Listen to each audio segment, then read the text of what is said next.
हम सब बहुत सौभाग्यशाली है जो इस घोर कलयुग में हमें अपने आराध्या की शरण में बैठने की समझ आ गई है या इच्छा जागृत होती है। मन करता है थोड़ी देर सत्संग में चले, संतों के सानिध्य में, गुरुओं के सानिध्य में, अपने आराध्या के सानिध्य में इस कलियुग की उठापटक से निकलकर थोड़ी देर के लिए शांति पूर्वक अपने लिए थोड़ा समय निकालें। हफ्ते में 2 दिन ही है हमारे पास। एक हमने रविवार का सत्संग प्रवचन जो भी मन की बात, आज सुबह मन की बात में सुबह 5 बजे से लोग आना शुरू हो गए। अब मन की बात क्या है कि मेरी जो लौकिक इच्छाएं हैं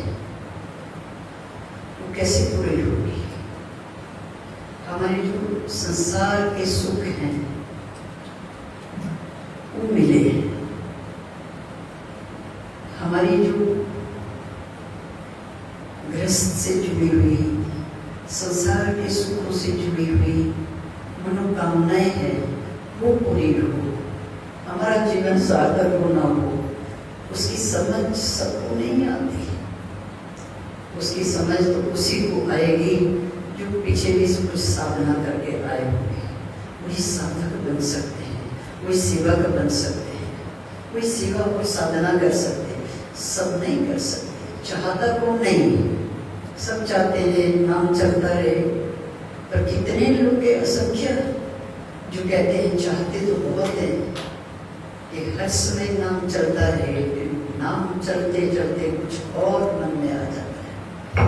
ये मन ईश्वर की शरण से उठकर संसार में चला जाता है और उलझ जाता है। और दिन कब बीता, रात कब बीती, धीरे धीरे जीवन बीतता जा रहा है, लेकिन वो नाम मुख पे नहीं, वो नाम जीवन से नहीं चलता, वो नाम मन में नहीं आता, वो मन से निकल जाता है।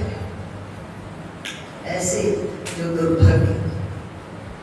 दुर्भाग्यवश ही होता है। सब सौभाग्यवश तो होता है कि चाहे कुछ भी हो, हम तो दृढ़ संकल्पी है, हमने नाम लेना है, हर श्वास पे नाम चले, हर वक्त हमारी जीवा उसका नाम जपते रहे, हर वक्त हमारे मन में उसकी याद रहे, वो कभी न भूले।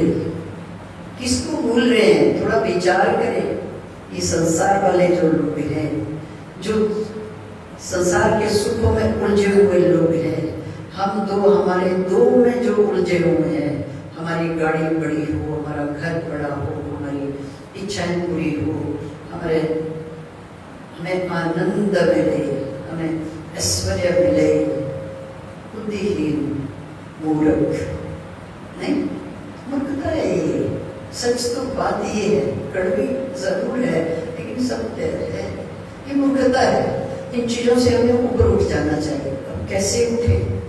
या तो माया से की जाल में है, सब माया की जाल में है, उसने सबको लपेट रखा है। मकड़ी जाल बनाती है वो उसी में फंस जाती है। ऐसे ही जब हम माँ के गर्भ से इस संसार में आते हैं तो हम उस माया के जाल में, उस मकड़ी के जाल में फंस जाते हैं। फिर हमें कोई प्रेम करे, हमें कोई बुलाए, हमारा कोई मान करे, हमारा कोई सम्मान करे, हमारे पास ये हो, हमारे पास वो हो, हमारे बच्चे इतनी डिग्रियां करें, इतने पढ़े लिखे हो, ऐसे पद पे चला जाए, अर्थ कमाने की अकल देने के लिए सब तैयार हो जाते हैं। अर्थ अर्जित करो, संसार के सुखों को अर्जित करो, लेकिन ये कोई किस्मत वाला होता है जिसको ऐसी संगत मिलती है कि अपने लिए जियो, अपने जीवन को सार्थक करो, इस माया की जाल से निकलो, अक्ल के ताले खुल जाए, मन स्वस्थ हो जाए। भक्ति के बिना जीवन है असंभव। वो जीवन ही नहीं है जिसमें भक्ति नहीं है, वो जीवन नहीं है, वो जीवन जी नहीं रहे हैं हम, उस जीवन को हम ढो रहे हैं, ढो रहे हैं। देखो देखी भेड़ चाल, नहीं भेड़ चाल बोलते हैं कि बस कोई इधर जा रहा तो इधर, एक भेड़ गई तो सारी। हम देखते हैं कभी यात्रा में जाते हैं तो रास्ते में जो गद्दी लोग होते हैं उनकी भेड़ बकरी चली होती है, तो एक उनका डॉग चलता है आगे आगे, कुत्ता है स्वान, वो आगे आगे चलता है, वो आगे आगे चलता है, उसके पीछे जो सीनियर होती है उनकी भेड़ें बकरी वो चलती है, और उसके पीछे पीछे पूरा समूह उनका उसी तरफ को चलता है। यही हाल है हम सनातनियों के, हिंदुओं में यही हाल है। देखते हैं कि कहाँ बड़ी पर्सनैलिटी है, कहाँ बड़े ऐश्वर्य, जहाँ ये चीजों को लेकर संसार के सुखों को, कहाँ से हमें सुख मिलेगा है? इस गुरु के साथ, इस कथावाचक के साथ बड़ी भीड़ है, तो ये बड़ा सर्वशक्तिमान होगा, इसके बाद ज्यादा सुख वैभव हमें मिल सकते हैं, हमारी बाहर की संसार की जो मनोकामनाएं वो पूरी हो सकती है, उसके साथ हो सकती है। सुबह उठ के बस यही होता है कि आज कहाँ जाए, कल कहाँ जाए, दर दर भटकना। होना क्या चाहिए कि हम एकांत में बैठ जाए, अपने आराध्या को याद करें, आराध्या माने अपनी आत्मा से जुड़ने का प्रयास करें, अपने आप को जाने, अपने आप को पहचाने। हमारे हर रविवार को, हर सत्संग में, हर कार्यक्रम में जन कल्याण समिति वाले ये लोग मैसेज डालते हैं, चलो चले आनंद की ओर। हाँ, पढ़ते हो आप सब लोग मैसेज? तो संगत भी बहुत थोड़ी सी सब छुट्टियां मना रहे हैं, और हम कहते हैं कि कभी कभी छुट्टियां ऐसे भी मनाओ कि अपने एकांत में बैठना है, अपने आप से रूबरू होना है, अपने आप से जुड़ना है, अपने आप को मजबूत करना है, अपने आप को स्वच्छ करना है। तो कभी कभी छुट्टियां यूं भी मनाया करो, कभी कभी वो पूरी बिस्तर बांध के, जो हम पहाड़ों में जा रहे हैं, हम इधर जा रहे हैं, आराम करने के लिए जा रहे हैं, क्या क्या एंजॉय करना है, छुट्टियां हैं, आनंद। अरे आनंद बाहर नहीं है, समझो बात को, आनंद तो तुम्हारे भीतर ही है। तुम कहीं भी बैठ जाओ और तुम कहीं भी घूमाओ, आनंद नहीं मिलेगा। जिसकी तुम्हें तलाश है, जिसका तुम नाम लेते हैं, उसकी तुम्हें समझ ही नहीं है। उस आनंद कहाँ है? वो आनंद बाहर की चीजों में नहीं है, वो आनंद संसार में नहीं है, वो आनंद हमारे भीतर है। तो भीतर कैसे जाना? छुट्टियां यूं बनाई जाए कि हमने इस छुट्टियों में अपने भीतर की यात्रा करनी, ऐसे समझ जिसको हो। बहुत सारे लोग करते भी हैं, छुट्टियां हैं इस बार हम, कितने बच्चे हैं हमारे जो कहते हैं कि माँ इस छुट्टियों में हम इतना अनुष्ठान करेंगे, ऐसे इस मंत्र का अनुष्ठान करेंगे, या इतनी स्तुतियां करेंगे, इतना पाठ करेंगे, स्तुतियां याद करेंगे। और संस्कृत जो देव भाषा है उसको सीखने का, क्योंकि स्कूलों में तो आजकल काम, कॉलेज में, यूनिवर्सिटी में ये समझ दी जाती है हमारे वेद क्या है, हमारे पुराण क्या है, आध्यात्मिकता क्या है, क्या है आध्यात्मिकता, किसको पता है? आत्म जागरूकता, आत्मा को जागरूक करना, उससे जुड़ना, उससे एकाकार होना, अपने आप को गहराई से समझना, जानना, अपने आप के साथ जुड़ना। भक्ति नहीं है जीवन में तो याद रखना, कहीं ना कहीं बिना भक्ति वाला धीरे धीरे विनाश की ओर जाता है। एक दिन वो पछताता है। बहुत लोग ऐसे हमने देखे हैं जीवन में, वृद्धावस्था में जाकर पछताते हैं, हमने तो जीवन भर नाम लिया ही नहीं, अब सिर्फ रोना रह गया उनके जीवन में। रो रहे हैं, क्या रो रहे हैं? हमने ये किया, हमने वो किया, हमने इतना संघर्ष किया अपने बच्चों के लिए, हमने इतना संघर्ष किया बंधु बांधवों के लिए, हमने उन्हीं चीजों को, वही चीजें उनको हजम नहीं होती। अरे किया तो अच्छी बात है, पर नहीं, उसी को रोते, और रोते रोते वो इतना कमजोर हो जाते हैं कि मन रोगी हो जाता है, और धीरे धीरे वही रोग शरीर में आ जाते हैं। कभी कोई रोग है, कभी कोई रोग है, प्रतिदिन डॉक्टरों के पास ये टेस्ट करवाओ, वो जांच करवाओ, नहीं होता। अब बीमारी कुछ नहीं, रोग कुछ नहीं, क्या करें?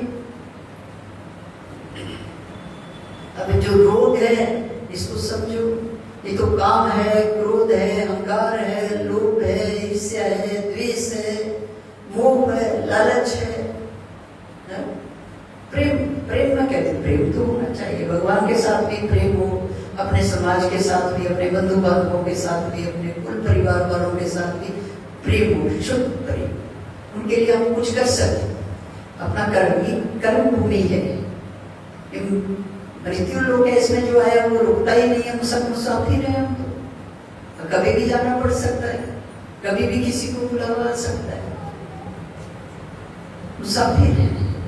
तो यहाँ ये इस कर्म क्षेत्र में हम आए हैं पुण्य कर्म करने के लिए, अपने आप से एकाकार होने के लिए, अपने जीवन को सार्थक करने के लिए, रोने के लिए तो आए हैं। हाँ? तो हम क्या करते हैं, उल्टा करते हैं, हम सार्थकता की ओर नहीं बढ़ते। अब वो रोना धोना, रोने की तरफ रोते जा रहे हैं, रोते जा रहे हैं। ये हो गया, आज किसी ने ये कह दिया, आज उसने ये कह दिया, कोई हमारा सम्मान नहीं करता, कोई हमारा अपमान नहीं करता, कोई हमें प्रेम नहीं करता, कोई हमें पूछता नहीं है। अरे क्या करना, जो पूछने वाला है उसके साथ जुड़ो ना। वो पूछेगा तो जन्म मरण के चक्कर से छूट जाओगे, वो पूछेगा तो जीवन सार्थक हो जाएगा, वो पूछेगा तो पीढ़ी दर पीढ़ी का जीवन सार्थक हो जाएगा। तुम्हारे घर में वो संस्कार जाएंगे, तुम्हारी पीढ़ियों में वो संस्कार जाएंगे, सबका जीवन सार्थक हो जाएगा। आज जब अपने आप से नहीं जुड़े और संसार से जुड़े रहे तो एक दिन ऐसा आता है कि वो जो आत्मा है, जो शक्ति है, जो हमारे आराध्य है, वो भी फिर इस शरीर को छोड़ने में बड़ा कष्ट होता है।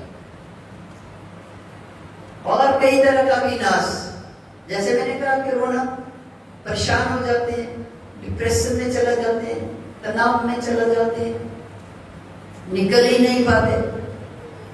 अब नरकी तो है, ना कमा सके, ना खा सके, ना कुछ कर सके, ना किसी के साथ बैठ सके, रोना रोना रोना रोना, भयभीत। आज भी सुनाई लगता है, कहते हम बहुत भयभीत है, हम बहुत परेशान हैं, घर में बहुत सारी परेशानी है। मैं कहा क्या हुआ? बोला हम भयभीत है, बच्चे की नौकरी नहीं लगी तो क्या होगा? अरे कोई बात है, उससे क्या भयभीत हो? जिसने भेजा है वो देगा नौकरी, वो तो एक चंडी को भी भूखा नहीं रखता। तो तुम्हें कैसे रखेगा? कौन है जो भूखा सोया? वो कहीं ना कहीं से कोई ना कोई कृपा कर ही देता है।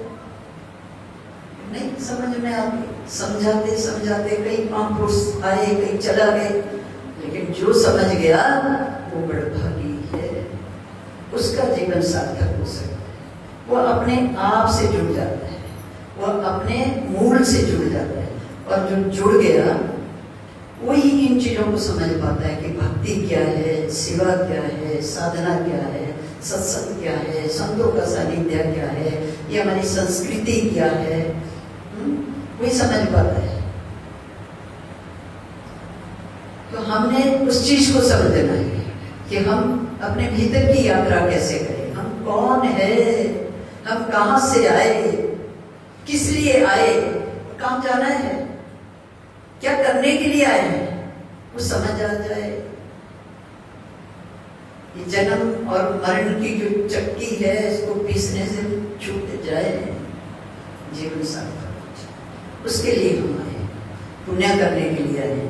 समस्या ये है कि जब गर्भ से हम बाहर इस धरती पे आते हैं तो माया हमें अपने जाल में बांध लेती है, और हम भूल जाते हैं कि हम किस लिए आए, सच्चा सुख कहाँ है, किस सुख की, जिस सुख की हम तलाश में, वो कहाँ मिलेगा, कैसे मिलेगा, वो भूल जाते हैं।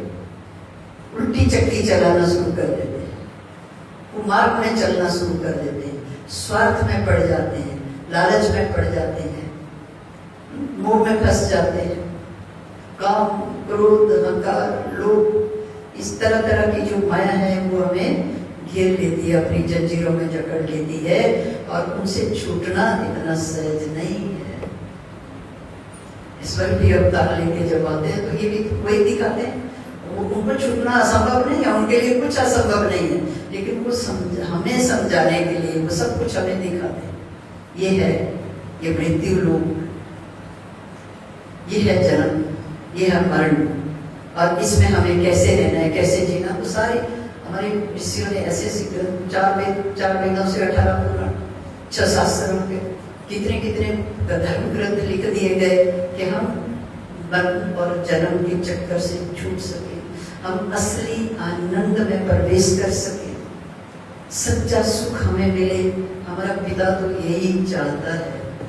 दिक्कत ये है कि जब तक हम नहीं चाहेंगे, कब तक वो भी भूल के पिलाता रहेगा। समझो, तुम्हें समझाने के लिए इतने लोगों को भेजा गया है, इतने ग्रंथों की रचना कर दी है, क्यों नहीं समझ रहे? और कुछ लोग क्यों पैसा है, समझदार कोई जरा बहुत है, जो समझ गया वो तर्क। तो आध्यात्मिक बनना है, आध्यात्मिक मार्ग में चलना है। नजर है, टोक है, टोना है, टोटकर है, भूत है, प्रेत है, किसी भी तरह के जो नेगेटिव चीजें, जो बुरी चीजें हमें अपने, और तरह तरह के कितने लोग सुबह से आए, सुबह 5 बजे से मन की बात में तो ऐसे दौड़ते हैं कि पूछें अपनी बात और भागे। भागने से कहां तक भागोगे? मंजिल में नहीं पहुंच सकते, उसके लिए तो साधना करनी पड़ेगी। अब जो इतना पूरा परिवार आया बताइए, तो जो कहते हैं हम बहुत भयभीत है, क्या नाम है आपका जो पीछे बैठे हो? हाँ, प्रेम जी, प्रेम।